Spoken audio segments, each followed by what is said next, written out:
Como uma marca de whisky conseguiu se adaptar e dominar o mercado brasileiro, mantendo sua essência enquanto se adapta e desenvolve a marca em cima da cultura local? No Raise the Bar dessa semana, nós vamos conhecer a fundo o case da Jack Daniel's no Brasil. E o nosso convidado para isso é o Juliano Odoni, diretor de marketing da Brown-Forman, a multinacional americana dona da marca, que hoje é uma das maiores empresas do segmento de bebidas do planeta. Então, se você quer aprender os segredos por trás do crescimento impressionante da Jack Daniel's no Brasil, fica por aí até o final e segue nosso podcast.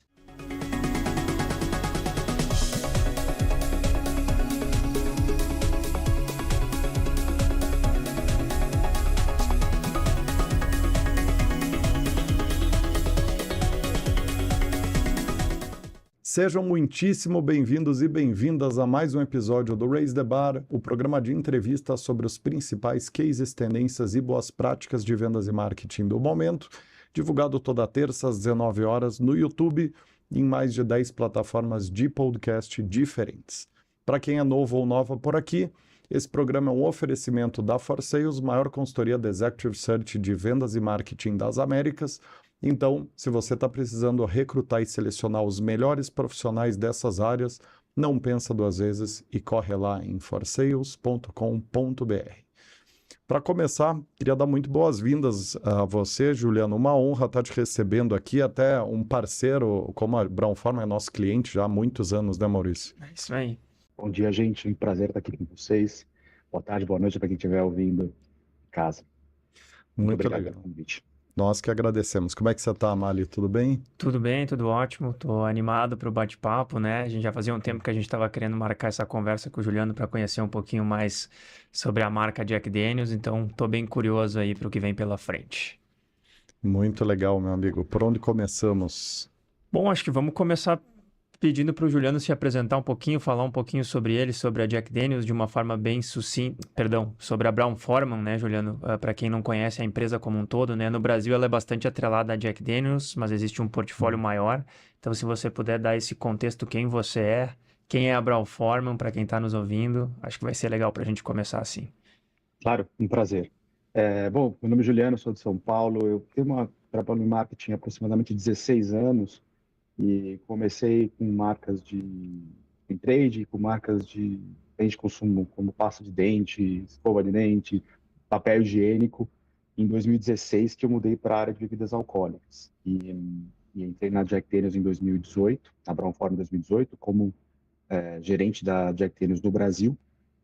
E nos últimos 6 anos que eu estou na empresa, meu cargo foi se expandindo até eu chegar a diretor de marketing dessa região, que a gente chama de América Central, América do Sul e Caribe. O Brasil é o principal mercado da região e Jack é a principal marca da nossa região. Como você mesmo falou, Maurício, o Jack Daniel's é parte de uma empresa chamada Brown-Forman, uma empresa de mais de 150 anos, que é super consolidada no mercado e tem diversas outras marcas além de Jack, como Woodford Reserve, que é um bourbon, tequilas Limador e Tequila Herradura, 2 marcas de gin, Gin Mare, Fords Gin, entre outras que estão espalhadas aí pelo mundo. E espero que um dia elas cheguem ao Brasil. Muito legal. E, Juliano, a Jack Daniel's, acho que é um case aqui no Brasil, quando se trata de campanhas regionalizadas, né? Tem várias campanhas de sucesso tremendo, né? Uma que associa com churrasco, acho que foi em 2020, né?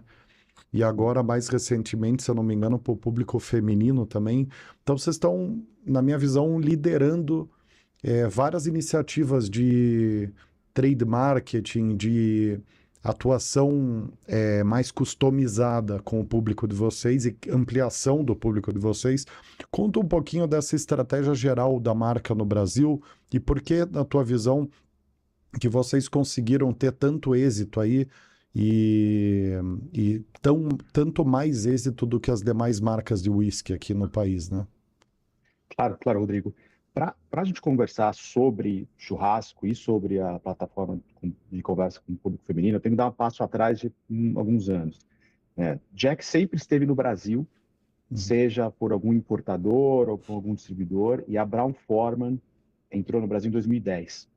Nessa época, o nosso volume era muito menor, era mais de 10 vezes menor, 20 vezes menor do que é hoje.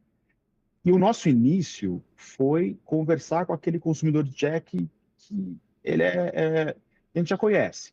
É um cara fã de rock, é um cara que anda de moto, né? Que ele é um consumidor bastante, vou falar estereotipado, mas não é de uma maneira negativa, né? Um cara que é um cara raiz de Jack Daniels. E a gente conversou com esse consumidor por muitos anos. Ao longo desses anos, aproximadamente 16, 17, a gente foi encontrando momentos, oportunidades de crescer a nossa penetração com os consumidores, diferente desse consumidor raiz. É um consumidor extremamente valioso para a gente continua falando com eles, de diversas maneiras, em comunicação e ativação, mas a gente falou, putz, tem um público aqui que a gente pode conversar. Então, o principal momento, Rodrigo, foi identificar oportunidades de crescimento. Tá? A primeira delas foi churrasco. Viu? Nossa, churrasco é o principal momento de consumo dos brasileiros, de bebida alcoólica, mas não era de uísque. A gente começou a pesquisar algumas coisas da empresa e viu que a Brown Forman, Jack Daniel's, já tinha uma plataforma de churrasco muito forte em alguns países, dentre eles Estados Unidos e, na época, a Rússia. Né? E a gente falou, pô, vamos aprender um pouco disso. E a gente foi se aprofundando mais e descobriu uma coisa que eu não sabia. Existe um campeonato de churrasco que acontece na destilaria de Jack Daniel's todos os anos. Então a gente foi bem, pô, tem que ir lá ver.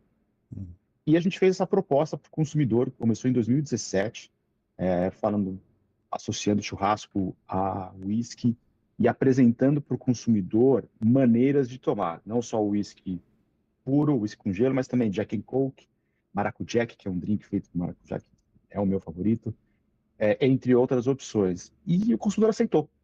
O consumidor aceitou. Ele entendeu que o whisky não precisava ser consumido apenas com gelo, naquele jeito tradicional.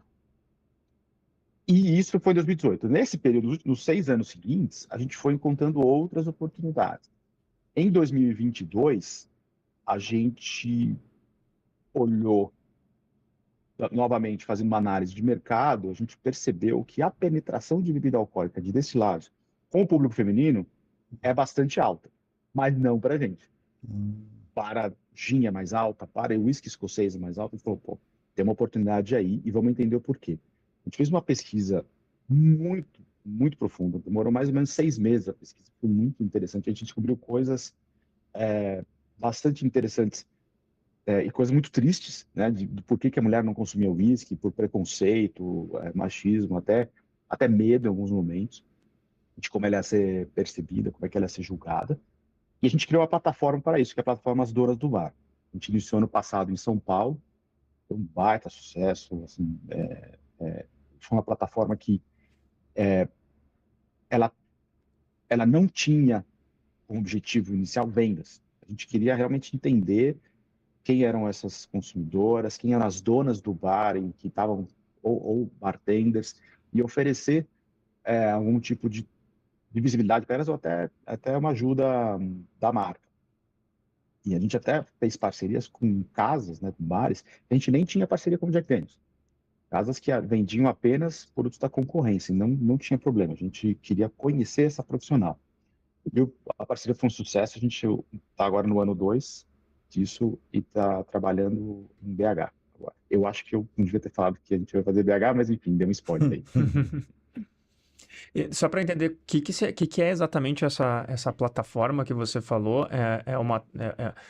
É uma ação junto a bartenders, proprietárias de bares que ainda não utilizam a marca Jack Daniel's para que conheçam melhor e passem a utilizar isso? Desculpa, perdão.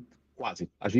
As Donas do Bar é uma plataforma que a gente vai conhecer mulheres que são ou bartenders ou donas de bar, e vai dar visibilidade para elas, para o mercado que elas trabalham, para a cidade que elas trabalham. Apresentar um guia, a gente apresenta um guia de melhores bares da cidade que são conduzidos por mulheres e faz um trabalho de PR, um trabalho de divulgação desses bares dela. A gente tinha 10 bares ano passado em São Paulo, vai ter alguns bares agora em BH.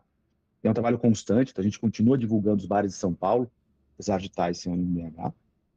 Essa é a primeira parte. A segunda parte, a gente faz podcasts, que a gente convida essas donas do bar, a gente convida outras mulheres que são exemplos de sucesso, de liderança nas áreas delas, que são áreas que muitas vezes são dominadas por homens. Ano passado, a gente teve, por exemplo, a Formiga, que deu uma entrevista super bacana. A ex-jogadora de futebol. A jogadora de futebol, exato. E então, muito legal ela contar a história dela, de como ela cresceu, de como ela conquistou o espaço dela num ambiente predominantemente masculino. E essa é a característica da plataforma. A gente tem aí uma parte mídia, acho que deu muito certo, porque é um conteúdo muito autêntico. As mulheres, elas adoraram, que a gente convidou para participar, adoraram fazer o conteúdo. E virou uma plataforma de mídia para a gente também. E a gente percebeu já crescimento da penetração de Jack Daniels com o público feminino. A gente já viu o resultado em um ano. Em 2020, vocês ficaram conhecidos, né, no mercado de marketing por terem duplicado as vendas com esse case do churrasco, né? Sim. Duplicado a venda de Jack Daniels com o case do churrasco. O quão importante que tem sido para vocês até agora, na história Brasil, é essa atuação customizada, né? Porque a gente vê em outros segmentos essa tendência, né, Maurício? De segmentação de público e de atuação com marketing segmentado. Isso tem dado certo em outros lugares também. O quanto que isso está sendo importante para vocês, o quanto que vocês estão investindo nessa estratégia no planejamento de marketing de vocês? Rodrigo, para eu explicar um pouco sobre isso, tem que dar alguns passos para trás, né? E que foi o momento que a Jack Daniels começou a ter uma aceleração muito grande no Brasil. Até 2016, mais ou menos, a gente investia no Brasil inteiro, tentando falar com todo mundo, não tinha nenhuma estratégia de organização. Mas o que a gente percebeu? A primeira coisa que a gente percebeu foi, poxa, a concorrência não faz isso. É muito comum em bebidas alcoólicas, cerveja, uísque, as empresas terem marcas fortes em alguma região. A gente percebe isso com cerveja muito claro, e o uísque também é comum. Nosso concorrente tinha uma marca muito forte em São Paulo e uma marca muito forte no Nordeste. E aí isso chamou a atenção de, poxa, por que eles estão fazendo isso? Aí a gente foi tentar descobrir, entendeu que tinha muitas vezes muito a ver com o consumidor e como essa marca se posicionava para esse consumidor, como ela se apresentava para o consumidor. E o terceiro ponto, que é o mais óbvio, que a gente demora algum tempo para perceber, é que a gente não tinha dinheiro para estar no Brasil inteiro. E um paralelo que eu faço internamente o Brasil, ele é do tamanho, tem a população do Reino Unido, França e Alemanha juntos. E eu estou falando para você do segundo, terceiro e quarto maiores mercados da Brown-Forman. Eu falo para o pessoal da Ford, gente, o Brasil, ele é um pouco mais complicado, porque em termos territoriais, eu sou do tamanho dos 3 dos maiores mercados da Brown, a população também. Então eu não posso entender o Brasil como uma coisa só. Aí a gente se aprofundou depois no ponto mais importante, que é o consumidor. O consumidor de São Paulo e de Recife é completamente diferente. Se eu olhar o consumidor de uísque, né? Se eu olhar só o demográfico, já é muito diferente. Se eu aprofundar depois para comportamento, então eu realmente preciso fazer duas coisas. Juliano, dá alguns exemplos, né? Só para fazer um parênteses aqui, porque talvez muitas pessoas não saibam, porque eu também não sabia. Recife é um dos maiores mercados consumidores de uísque no Brasil, né? A gente tem essa visão de que os lugares frios consomem mais uísque e Recife, se eu não estou enganado, se não é o mais, é um dos locais onde tem o maior consumo de uísque, né? Correto. Recife é um dos maiores consumidores de uísque no Brasil. É o principal mercado de uísque premium do Brasil. Caramba. O uísque premium é mais ou menos quando a gente pensa em um uísque acima de 100, 120 reais. Então... E dá alguns exemplos dessa diferença regional aí, só para dar o tom do quanto é necessário ter esse olhar para profissionais de marketing, né? Porque às vezes a gente simplifica, né? Exato. Você trouxe uma questão muito emblemática, eu nunca imaginei isso que você falou. Então, eu acho que talvez seja um vício de pensamento, né? Às vezes a gente simplifica a análise e... Então, eu queria que você trouxesse um pouco desse panorama regional aí. E aí, acho que é isso que o Juliano vai trazer, né? E os consumos são muito diferentes, né? O momento de consumo em Recife muito provavelmente seja diferente do momento de consumo do paulistano, por exemplo. Então, essa regionalização ela é extremamente importante, né? Agora, você me lembrou do filme, um dos melhores filmes que eu vi na minha vida, que é O Lado Mais Escuro, lá a história do Winston Churchill, quando ele entrou na Segunda Guerra Mundial à Inglaterra, que ele tomava uísque no café da manhã. Então, e fumava charuto, cara. E à tarde ele tomava champanhe, né? Nossa É, senhora. cara, o cara era um tanque, né? É. Meu Deus do céu, como é que eu... E ele viveu até uns 90 e tantos anos, né? Aí eu já não sei. É, eu acho que sim. Mas você Enfim. ia falar então sobre essas diferenças, Juliano. Algumas diferenças bem grandes para a gente como empresa está executando lá.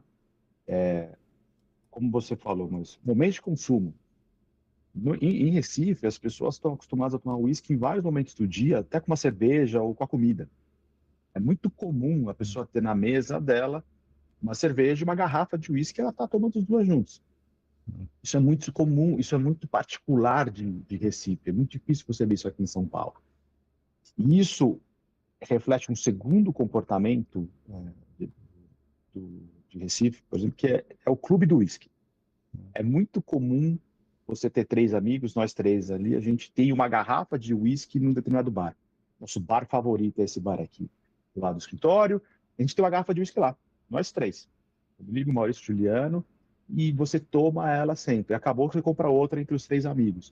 E esse clube de uísque, você vai a alguns bares, não sei se vocês já viram, né? Mas tem aqueles armários com aquelas garrafas com o nome das pessoas, tem centenas de garrafas. Centenas. E esse consumo de garrafa no Nordeste, ele é muito grande, em São Paulo não existe. Então, quando você tenta entrar num bar para apresentar sua marca para o consumidor, para oferecer, é diferente de São Paulo e Nordeste. Essa é uma diferença gritante que a gente aprendeu muito em 2022, na verdade, até 2022 a gente estava tentando bater um pouco a cabeça de como a gente conversava com esse consumidor. E o consumidor do Nordeste, ele de Recife principalmente, ele é muito ligado, ele bebe muito uísque escocês, e ele é muito ligado ao uísque que lhe foi apresentado pelo pai, pelo tio, né? A figura paterna, ela tem uma influência muito grande no consumo de uísque. Muito comum você conhecer pessoas que começaram a tomar ou provar a primeira vez uma figura paterna. E geralmente a figura paterna oferece um produto, um uísque escocês, porque além de ser um volume muito maior, era o produto que estava disponível no Brasil naquela época e era a preferência daquela pessoa. E o uísque, ele é meio igual o time de futebol, né? Você tem... A pessoa, ela veste a camisa daquela marca e fica ali, né? Pelo menos pelo que eu vejo aqui no sul do país, que é onde eu moro. Tem um pouco dessa criação de hábito, né? Sim, sim. Isso é muito comum. A pessoa seguir na mesma linha. E hoje eu vejo um consumidor um pouco diferente. O consumidor mais novo, ele tende mais a provar coisas diferentes. Tanto em drinks quanto tipos de destilado, né? A gente fala de uma ideia que é a lealdade multimarca, que eu consumo várias marcas dentro desse range aqui de 4, 5 marcas. Mas raramente eu saio dessas 4, 5 marcas. É muito comum. Em whisky, diferente de outras marcas, até diferente de nós, Rodrigo, a gente estava falando disso antes de começar a gravação, muitos consumidores, eles vão comprar o melhor whisky que eles conseguem pagar naquele momento. Ah, interessante. Então, hoje eu tenho 100, eu compro isso que custa 100. Amanhã eu tenho 150, eu compro um pouco melhor, para provar novas coisas. A gente fez um estudo uma vez que mostrava a interação entre compras de marcas. E aí é uma interação brutal. Nossa, o consumidor que gasta R$80 num whisky, ele tem uma interação grande com um whisky de R$200. E a razão disso é justamente esse interesse dele consumir coisas diferentes, a curiosidade. Mas dentro de um range de marcas que ele está acostumado. Talvez 5 marcas, como eu falei, uma lealdade multimarca. Então, hoje eu tenho 100, eu compro 100. Amanhã eu tenho 200, eu compro 200. Então, isso é uma particularidade muito grande da categoria de whisky, mais forte ainda no Nordeste. Mais em Recife, principalmente, mais uma diferença. Você falou bastante de drinks, né, com whisky, Juliano. No processo de regionalização do whisky para o Brasil, esse elemento de drink é um elemento muito importante para aumentar o consumo diferente, por exemplo, dos Estados Unidos. É um comportamento diferente? Explica para a gente um pouquinho isso, porque eu, leigamente olhando, assim, me parece que nos Estados Unidos não existe tanto esse comportamento. E talvez para o brasileiro já seja uma coisa que funciona melhor. Tô certo? Tô errado? Tá certo. Tá certo. É uma coisa muito importante, muito importante. A virada de chave do Jack, dentre outros aspectos, mas de explosão de consumo no Brasil, eu acho que uma das razões que influenciou foram os drinks. Né? A gente tem uma sorte nessa história, que é Jack Daniels é bom com quase tudo, né? Então, isso é excelente, valeu, né, Mr. Jack, por ter criado um produto assim. E a gente apresentou isso em 2018, 2016, 2017, não lembro exatamente. Olha, Jack Daniels é um produto que você bebe como você quiser, como você gostar. Você pode beber sem gelo, com refrigerante, com maracujá, com drinks mais sofisticados. E foi muito legal que essa época que rolou a conversa que isso gerou nas redes sociais, na época a gente, Facebook, Instagram, Facebook era mais forte naquela época, era brutal. Você tá louco? Consumidores comentando, você tá louco? Misturar Jack Daniels com Coca-Cola? Aí alguém respondia, não, é bom pra caramba, tem que provar.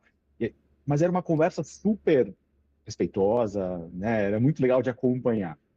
E, e aí, o uísque foi crescendo, porque as pessoas queriam provar bebidas mais fáceis de tomar do que um uísque puro. Não é fácil, você nunca tomou uísque, não é fácil você abrir uma garrafa de colocar lá e beber de cara. Eu reconheço que você pode ter um paladar não pode adaptar. Então o Jack começou a crescer nisso daí. Mas a grande sacada nossa foi com flavors, né, com o nosso portfólio de whisky saborizado, que é o Jack Honey, de mel, Jack Apple de maçã e o Jack Fire de canela. Essa foi a grande sacada. A gente estava... Jack Apple está no Brasil desde 2014, perdão, Jack Honey está no Brasil desde 2014. Teve um crescimento muito forte nos primeiros 4 anos. Em 2018, parou de vender. Caraca, o que está acontecendo? Parou de vender. E a gente, nessa época, oferecia o drink com gelo, né, como se fosse tomando um whisky normal. Eu tinha algum tempo de empresa aqui, menos de um ano, a gente para tudo, a gente parou tudo, colocou tudo numa sala e foi investigar isso daí. Dessa reunião, foi um período longo, dessa reunião a gente saiu com um drink chamado Jack Honey Lemonade. Que é feito com honey, gelo, suco de limão e um refrigerante cítrus. Foi assim, imediatamente. A gente fez esse drink, associar a marca ao verão, a um drink refrescante, refrescante. Foi uma virada de chave enorme. Então, a gente apresentar para o consumidor um drink que ele nunca tinha visto foi o nossa chave aí. E isso foi antes do boom do Gin Tônica. O Gin Tônica estava começando no Brasil em 2018, depois cresceu muito, né, 3 dígitos nos anos seguintes, mas essa foi a grande virada. Depois a gente replicou isso com Fire e replicou isso com Apple. E hoje a gente tem um portfólio de flavors desses whisky saborizados que o Brasil está entre os 3 maiores mercados do mundo. E Jack Apple, a gente é maior que os Estados Unidos. E desculpa a pergunta meio boba, mas é só para ter certeza se não tem alguma curiosidade aqui. Mas o Fire e o Honey não foram feitos só para o Brasil, é uma portfólio global que foi trazido, né? Todos eles. Ah, tá, ok. Todos eles. Mas é impressionante a qualidade dos drinks que vocês conseguiram construir, porque esses tempos eu fui num bar e ele tinha uma página só de drink com Jack Daniels. E são muito bons, muito bons. Esse que você falou do Jack Lemonade é muito gostosinho, né? Ele é meio ácido, assim, ele é meio... Ele tem uma característica bem própria dele, assim, né? Para verão deve funcionar muito bem mesmo. E funcionou, Rodrigo. E a gente fez um lançamento com uma experiência de bebida muito bacana. Eu lembro que a gente começou a falar sobre Jack Honey e verão, e a gente fez um evento para lançar esse drink, e a pessoa chegava lá e falava, eu quero um Jack Honey e lemonade. Tá bom. A gente tinha como um vaso, assim, de vidro. Então pegava o limão, né, cortava na frente do consumidor o limão, aí saía aquelas, né, vazava tudo, né, era para ter o cara sentia aquela vontade. A gente colocava o limão num espremedor, espremia esse limão na frente do consumidor, vazava tudo para os lados, era né? Era mesmo para sentir na pele a refrescância daquele drink. Um copo cheio de gelo, eu colocava o honey e colocava refrigerante por cima. E a pessoa olhava aquilo e ficava, nossa, preciso provar tudo agora. E deu muito certo. E a gente logo em seguida lançou também o Honey Lemonade Frozen. Putz, aí, Caramba, cara. aí a pandemia veio, algumas coisas a gente teve que parar algumas dessas ações com o Frozen, mas foi muito legal. E o consumidor adorou. E isso foi a grande virada de chave. A gente aprendeu que não adianta eu falar para você, Rodrigo, Maurício, você tem que tomar Jack assim, tá? Não adianta nada. O consumidor tem que tomar do jeito que ele gosta. A gente cometeu esse erro diversas vezes de falar para o consumidor como ele tem que tomar. E com flavors a gente aprendeu. Ainda bem que aprendemos rápido. Legal. Ô, Juliano, como você falou inicialmente, você atua aí na região América do Sul, e Caribe, né? Isso. E demais países hispânicos, eu acho. Tô certo? Sim, Isso. correto. A gente falou bastante sobre a regionalização no Brasil e sobre todos esses aspectos que foram importantes para penetrar o Jack Daniel's no mercado brasileiro, né? Tem algum outro país dentro desse teu contexto de atuação que é completamente diferente do Brasil, onde tudo isso que a gente falou aqui é ao contrário? Só para a gente ter essa dimensão de como é diferente tu levar um portfólio de produto para um país e para o outro, né? Tem algum país que seja bastante diferente a atuação de vocês? Ótima pergunta. Pensando em whisky, pensando em destilados total, posso te dar um exemplo do Peru. Peru é um país que consome-se muito rum. Claro, rum. É rum pra caramba lá. Né? Um volume altíssimo. E eles têm o pisco também, né? Sim, sim, mas aí, se o pisco é peruano ou chileno... É uma dúvida eterna, é verdade. Nem entra nisso. E ele bebe muito rum. E o whisky não é tão forte. A gente tá tendo um pouco de dificuldade de entrar. Com flavors está mais fácil, porque o flavors vai lá e é uma coisa diferente. Mas com Jack tá um pouco mais complicado, porque o consumidor está muito acostumado com rum. Então, a gente está tendo um pouco de dificuldade aí. Outro mercado que é um pouco diferente é a Colômbia. Mas a Colômbia é muito parecida com o Recife. A pessoa bebe muito whisky escocês com gelo, puro ou com gelo. Eles são bem tradicionais nesse consumo de whisky. Então a gente tem um pouco de dificuldade de entrar com essa ideia do Jack and Coke, do barco Jack lá. Tem que ir para um outro caminho. E aí tu tem essa mesma característica que é a fidelidade a uma marca já estabelecida. Sim. E como o consumidor não se permite experimentar outras coisas, ele fica ali com aquela marca estabelecida, com gelo, e tu não consegue penetrar. Essa é a dificuldade que tu tem, por exemplo, na Colômbia. Essa é a dificuldade. E conforme eu fui estudando essa dificuldade, também mostrou uma outra situação. Né? Porque, sim, o consumidor ele é muito focado em consumir apenas whisky escocês, o gelo ou puro. E explica para nós aqui, Juliano, o Rodrigo é um entendedor de... Eu não. Eu não sou. E acho que deve ter várias pessoas aqui que também não são tão entendedoras. Quando a gente fala, whisky escocês, Jack Daniel's, qual que é a grande diferença? Tá? Tô fazendo uma pergunta bem básica, porque eu imagino que tenham pessoas que escutam, sabem que tem a diferença, mas não sabem qual é a diferença. Então, claro, vou te abrir essa oportunidade para tu explicar. Claro. Prazer, um prazer. A diferença é enorme, tá? Porque a diferença são ingredientes. Jack Daniel's é feito com milho, centeio e cevada. Whisky, a maior parte de Jack Daniel's, 80% da receita de Jack Daniel's é milho. 12% centeio, 12% cevada, 8% centeio.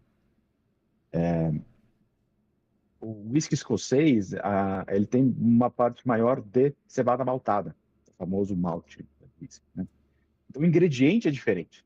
Essa daí, a gente tem 80% de milho, o whisky escocês, eles têm uma porcentagem muito menor de milho, às vezes menos de 40%.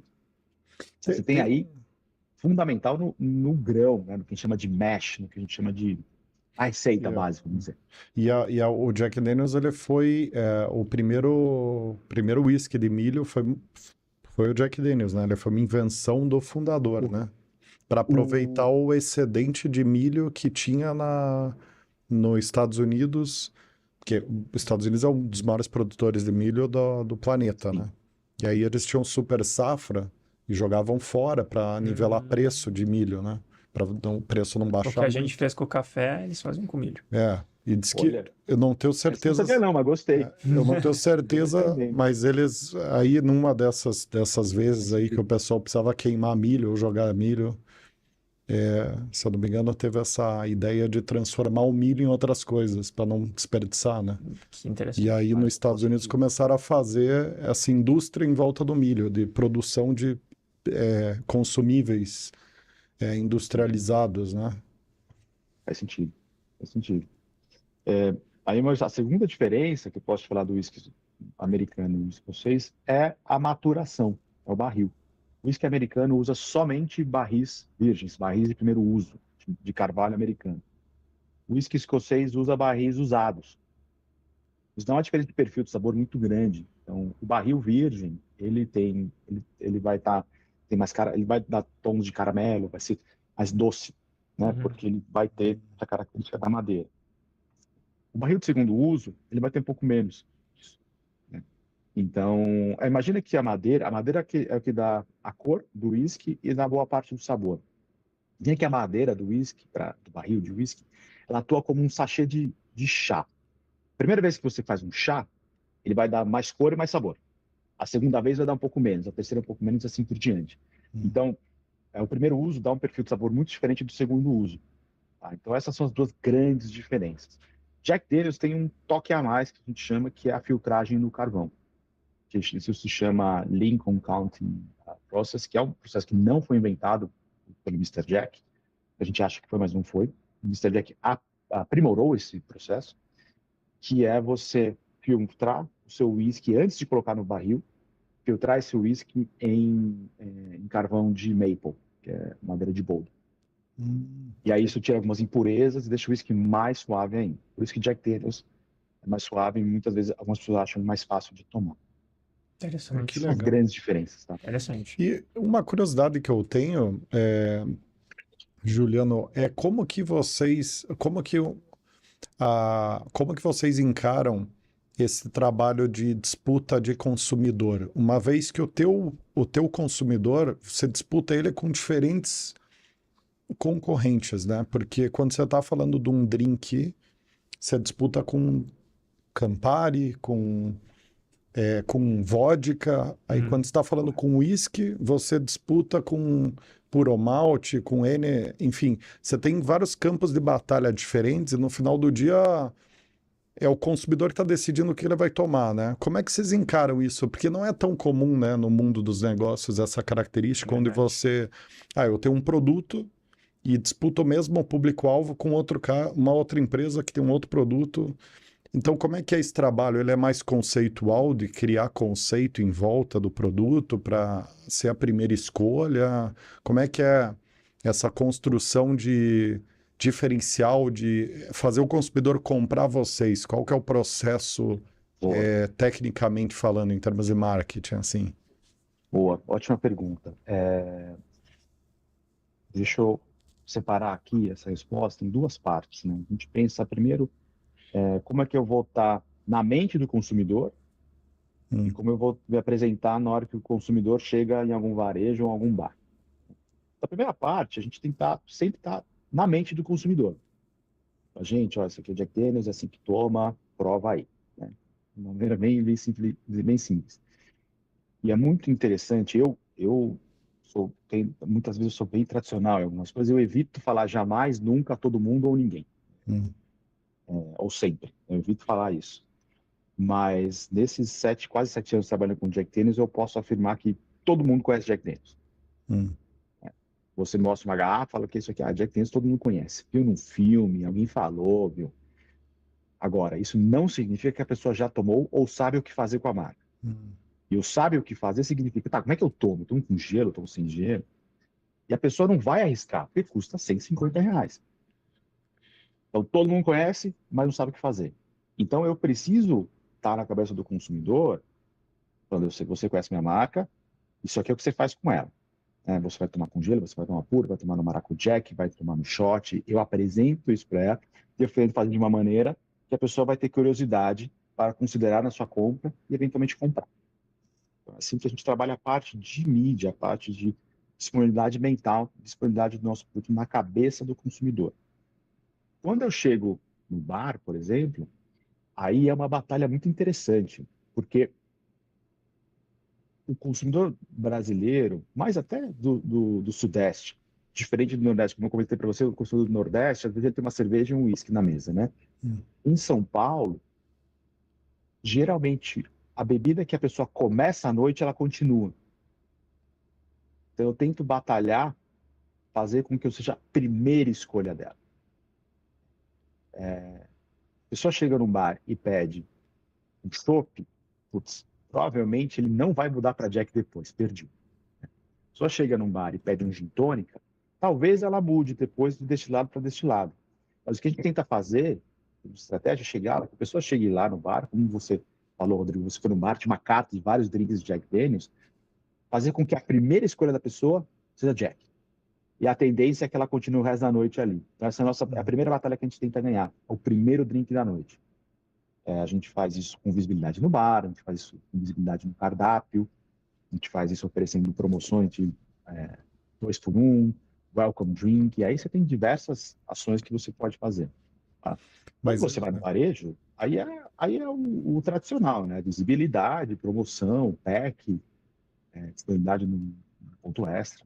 Tá?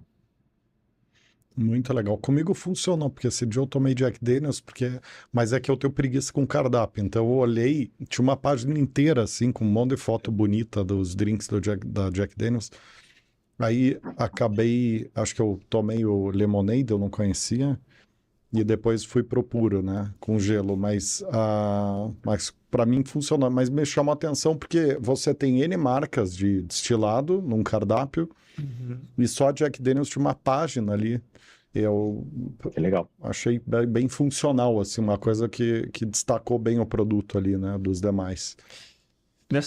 Nesse primeiro lado que você falou aqui, Juliano, você sabe que o consumidor, no geral, conhece a sua marca, mas você precisa ensiná-lo a como consumir, né?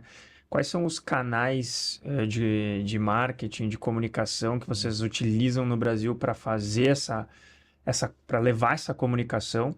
E esses canais são diferentes dos canais que são usados em outros países? Enfim, fala um pouquinho sobre esse processo, né? Como que vocês fazem para convencer o consumidor não convencer, ensiná-lo a forma correta de consumir? Claro.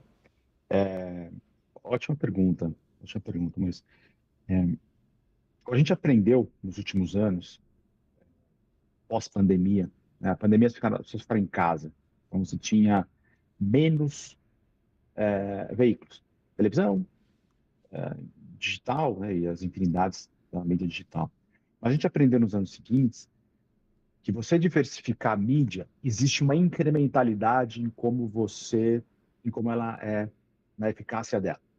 Ou seja, mídia digital me dá uma eficácia X, digital mais TV Y, aumentando, digital mais TV mais mídia exterior vai aumentando. Então a gente aprendeu isso, né, que existe essa incrementalidade conforme você vai diversificando. Então hoje a gente tenta fazer uma combinação do que funciona para cada mercado, para cada tipo de consumidor, com o dinheiro que a gente tem. Né? Porque mídia, imagina, eu comecei a trabalhar numa época que digital era modinha, né?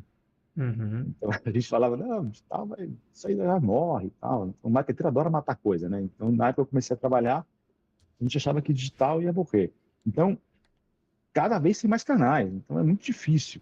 A gente foca muito em mídias sociais, que tem um engajamento altíssimo, o Instagram a gente tem um engajamento altíssimo com o consumidor, e aí vem uma questão de regionalidade. A mídia exterior no Nordeste, ela tem uma força muito maior que no Sul do Brasil. A mídia exterior no Nordeste, outdoor lá, é brutal a força. Então a gente tem que fazer mais em Fortaleza e Recife do que a gente faz em São Paulo, por exemplo. Né?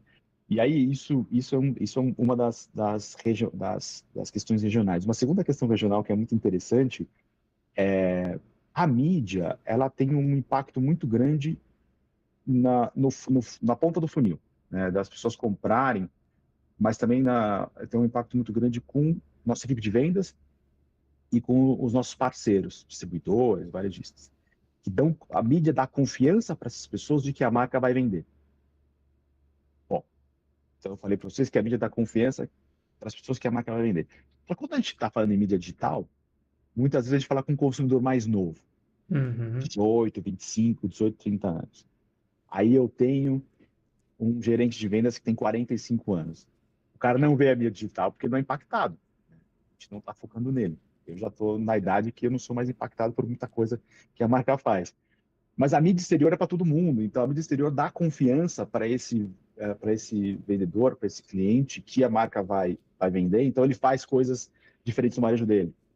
Então, é uma combinação muito interessante. Né? A gente, basicamente, tenta fazer o máximo de diversificação de mídia que a gente consegue com o dinheiro que a gente tem, aprendendo as especificidades de cada região. A gente aprendeu, por exemplo, que a campanha As Donas do Bar, ela tem, eu acho que, se eu não estou enganado, foi o maior engajamento da história de Jack Daniel's no Brasil. Que legal. Da campanha. Fala um pouco, alguns números disso, total. assim. Fala um Coisa pouco de 70%. 70%. E aí, a gente está falando... É uma loucura, tá? Eu duvidei do número na hora, fui atrás para pesquisar. Então, eu estou falando para vocês que a gente teve um alcance de 20 milhões de pessoas, tá? Números de Instagram, e 70% das pessoas reagiram a essa campanha. Caramba, cara, mas então Like, foi com 14 milhões de reações. Que é 14 milhões de pessoas reagindo. É uma loucura. 14 milhões de pessoas reagindo. Caramba, cara. Isso inclui taxa de quanto ela assistiu do vídeo. Mas é um número altíssimo. Altíssimo. Algumas marcas têm um benchmark de 2%, 3%, por 70%. E nessa equação de estratégias de marketing, qual que é o canal que, dentro da pergunta do Maurício, né? Qual que é o canal que é mais importante e que dá mais retorno para vocês? Canal digital e Instagram. Hoje é o Instagram, com certeza. Tá. Você falou ali atrás, eu até vou fazer uma análise contrária e totalmente empírica, né? E aí transformá-la numa pergunta, né? Você falou que a mídia externa, por exemplo, em Recife, em alguns locais do Nordeste, funcionam muito mais. Será que isso tem uma relação com o fato do uísque estar muito mais disseminado na sociedade de Recife, por exemplo, ser um produto muito mais transversal? E quando a gente fala no Sudeste, ainda ser um produto um pouco mais elitizado, de uma certa forma, não querendo elitizar o produto, mas mais concentrado em camadas mais média e alta, e isso faz com que uma mídia funcione mais num lugar e menos no outro, ou não? Realmente é o consumo de mídia que é diferente em cada um dos locais? Eu responderia que o consumo de mídia é diferente dos locais, mas acho que a sua hipótese faz todo sentido. Faz todo sentido, porque... Imagina, o consumo, a penetração é maior em todas as camadas da sociedade em Recife. E a mídia digital, a mídia exterior, ela está em todos os lados, faz todo sentido essa hipótese. Total sentido. E interessante que isso está totalmente ligado ao que a gente falou, que está falando desde o começo do episódio, que é o tema, né, da regionalização, né? Como uma coisa que funciona num lugar não necessariamente vai funcionar no outro, porque os públicos consumidores em alguns lugares são diferentes e em outros consomem em momentos diferentes. Então tem a questão de quem consome, em que momento consome, isso tem que ser sempre levado em consideração, né? Exatamente. Eu queria entender, Juliano, acho que eu queria entender um pouquinho do reflexo disso no dia a dia da gestão de marketing de vocês, né? Começando pela questão do organograma, né? Essa heterogeneidade de canais de venda e marketing, heterogeneidade de momentos de consumo, heterogeneidade de disputa de preferência, de pedido de consumo ali no bar, ela cascateia de que forma no organograma de vocês? Vocês têm uma estrutura de marketing mais regionalizada para atuar dentro dessas idiosincrasias aí? Ou tem alguma particularidade tática aí que isso traz para a tua operação? Legal. Para a estrutura de marketing do Brasil, não. Eu tenho estruturas de marketing específicas para os outros países da América Latina, mas para o Brasil, não. Eu tenho uma estrutura que lida com Jack Daniel's Brasil, eu tenho uma rede Jack Daniel's Brasil, um head de mídia, uma head de insights e um head de trade. Né? São os 4 heads de área que eu tenho. Mas o nosso time de marketing, eles têm grupos de trabalho focados nisso. Tem um grupo de trabalho específico para Nordeste e Centro-Oeste, que são consumos parecidos.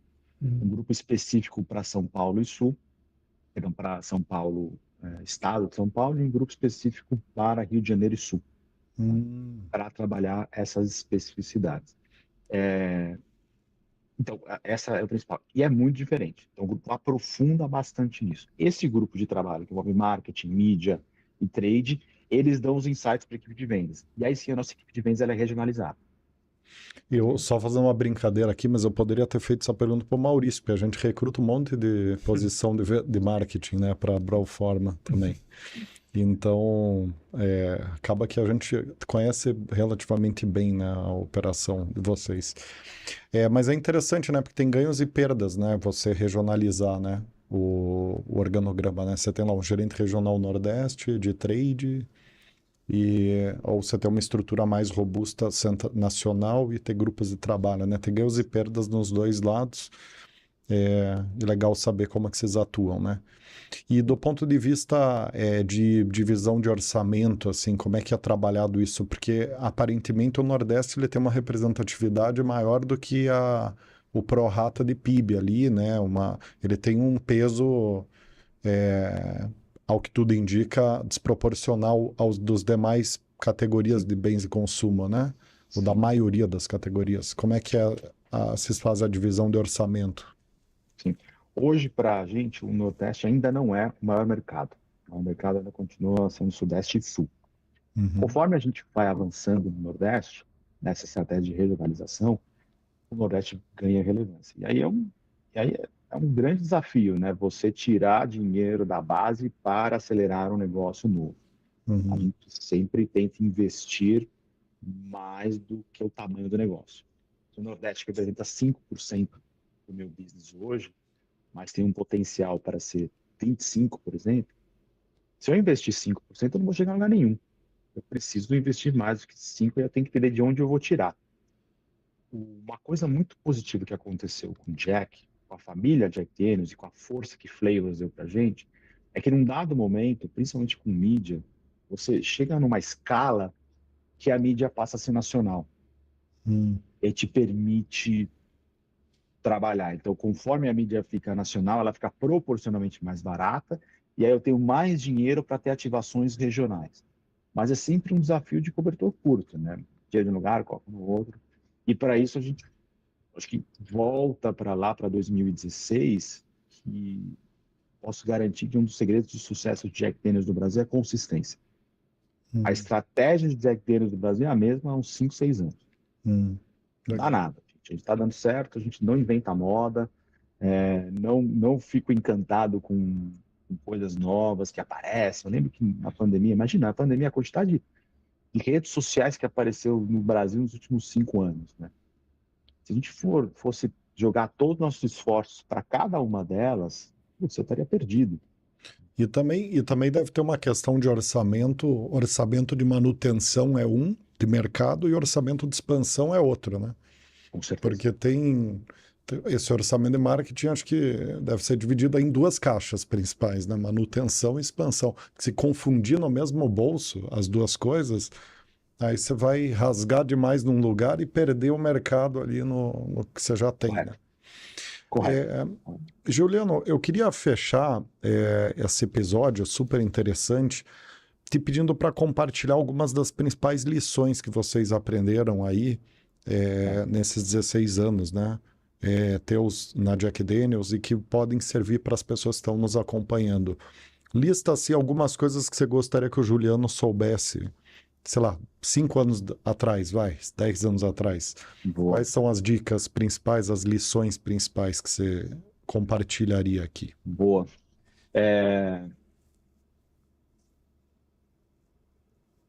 Olha, nossa, que pergunta difícil. Eu anotei algumas aqui. Eu acho que a primeira delas, vai para a rua. Vai conhecer seu consumidor, vai ouvir o que o consumidor tem para falar, vai ver o que o consumidor está fazendo.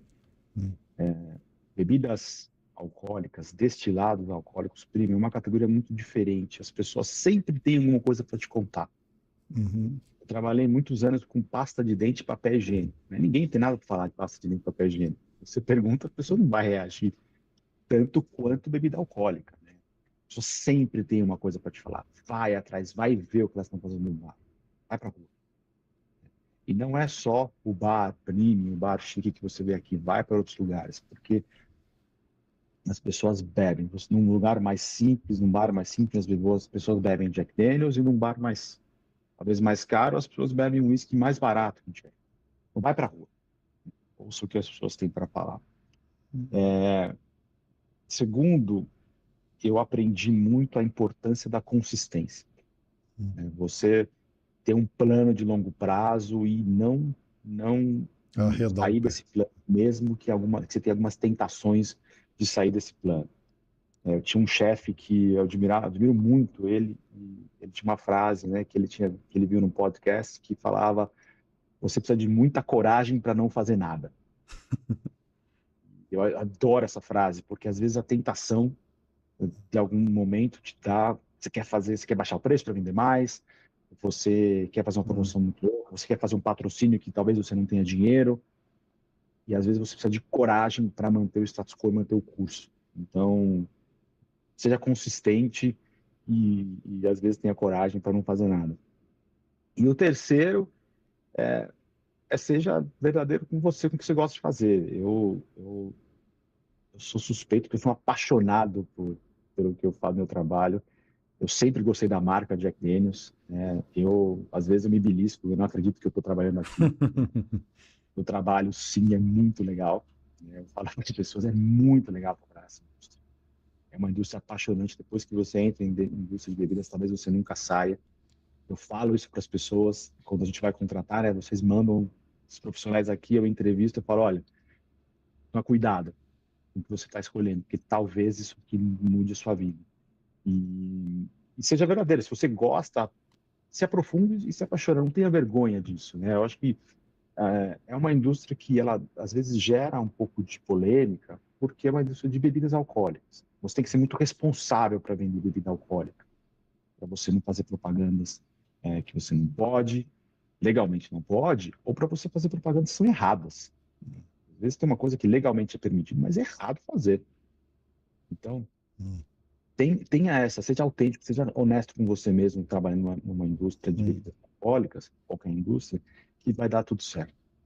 Muito legal. Mais ou menos como eu queria ter falado para mim.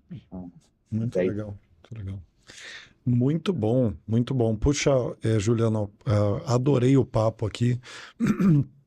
É sempre um privilégio, né, Maurício, a gente poder fazer esse mergulho tão detalhado sobre as operações dos clientes e de outras empresas, porque mesmo que ao recrutar a gente consiga ter uma dimensão bastante completa dos organogramas, dos contextos, dos desafios, esses cases, esse detalhamento é fascinante, né? Verdade. A gente consegue traçar paralelo com um monte de outros segmentos, né? Verdade. Brown-Forman é uma empresa super pioneira, né? A gente sabe do ponto de vista de RH, iniciativas extremamente pioneiras, como eu falei, no sentido de equidade de gênero, de diversidade, né? E também poder conhecer um pouquinho mais agora da história por trás da regionalização da marca também foi muito legal. Então, Juliano, obrigado pela tua participação. Manda um abraço lá para a Thelma, para o Thiago, para todo mundo.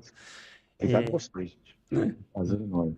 E te esperamos de volta por aqui.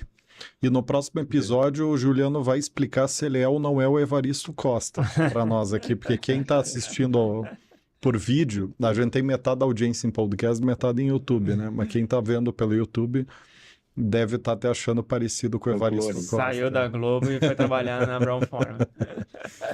Ou é irmão gêmeo, não sabe. Aqui a gente vai reaproximar, né? Vai unir famílias aqui, né?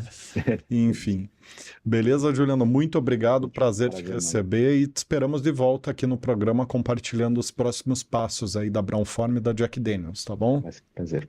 Muito bem, pessoal. Chegamos ao final de mais um Raise the Bar. Muito obrigado para todos e todas que estão até aqui. Fica o convite para navegar na playlist do podcast, para vocês terem acesso a outros cases sobre trade, vendas, marketing e todos os subsistemas relacionados, tá certo? Muito obrigado, até o próximo episódio, e é isso.